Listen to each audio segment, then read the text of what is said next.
దేవుని స్వరం. సృజనాత్మకమైన సృష్టితో మనుష్యుని నిర్మించెను. ఆదికాండము 1వ అధ్యాయము 26 నుండి 31 వరకు.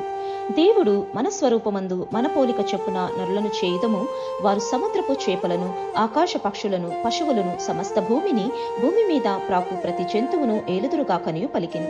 దేవుడు తన స్వరూపమందు నరుని సృజించెను, దేవుని స్వరూపమందు వారిని సృజించెను. స్త్రీనిగాను పురుషునిగాను వారిని సృజించెను. దేవుడు వారిని ఆశీర్వదించెను. ఎట్లనగా, మీరు ఫలించి అభివృద్ధి పొంది విస్తరించి భూమిని నిండించి దానిని లోపరుచుకొనుడి. సముద్రపు చేపలను, ఆకాశ పక్షులను, భూమి మీద ప్రాకు ప్రతి జీవిని ఏలుడని దేవుడు వారితో చెప్పెను. దేవుడు, ఇదిగో, భూమి మీదనున్న విత్తనములిచ్చు ప్రతి చెట్టును, విత్తనములిచ్చు వృక్ష ఫలములు గల ప్రతి వృక్షమును మీకిచ్చి ఉన్నాను. అవి మీకు ఆహారం